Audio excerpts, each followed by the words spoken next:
Je suis Dimitri Dago, je suis directeur général de Scolanova, qui est une entreprise sociale et solidaire dont l'objectif est d'aider à l'insertion de jeunes qui n'ont pas toujours eu des parcours faciles. Et j'ai participé au programme, à la session annuelle de 2003-2004 de l'IHE, donc ça fait très longtemps.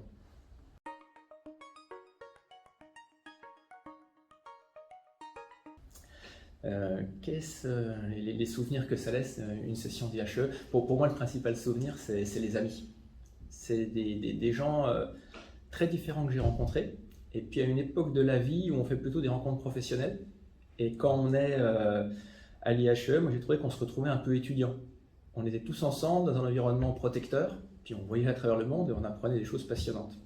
Donc moi, le premier souvenir, c'est ça, c'est l'amitié quand on est resté.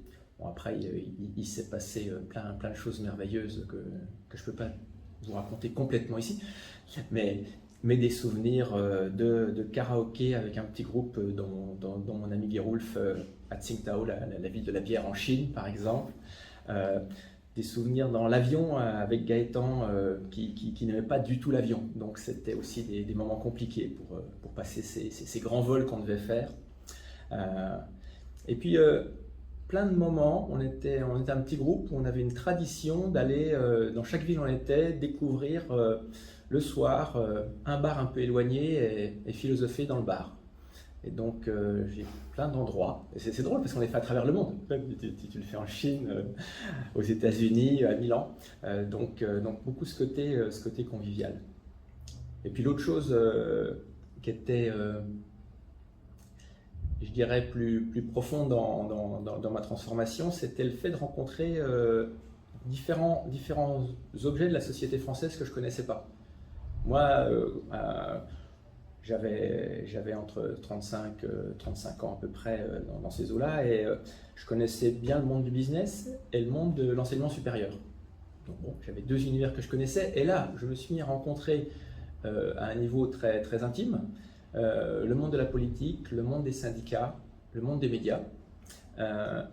Et chacun a un goût différent, des objectifs différents. Et comme on se rencontrait à un niveau très, très personnel, pour moi, c'est la principale chose de l'IHE. Il y a deux choses. C'est certes découvrir la mondialisation, et j'en avais une petite idée, vu le passé que j'avais. Mais la principale chose, c'est la découvrir avec un certain nombre d'acteurs importants de la société française, avec l'espoir que si on se comprend mieux, on pourra mieux bosser ensemble après. Et il y a un très beau livre qui s'appelle Team of Teams, d'un général américain, sur comment ils ont restructuré les commandos américains face à des grands défis. Et un des secrets, c'était de faire que dans chaque équipe, on connaisse quelqu'un d'une autre équipe. Parce que pour collaborer, il faut connaître les gens personnellement. Et je trouve que pour moi, la grande force de l'IHE, c'est ça. C'est que dans les différentes parties de l'équipe France, il y a beaucoup de gens qui ne communiquent pas. Et si on se voit juste dans des réunions formelles, c'est un peu les uns contre les autres parce qu'on ne connaît pas assez les autres. Donc le fait de se retrouver comme ça, pour moi, c'était le plus grand enseignement et qui m'a habité dans les 15 ans qui suivaient, parce que j'ai plein d'empathie maintenant quand je travaille avec les parties de notre collectif que je connaissais moins.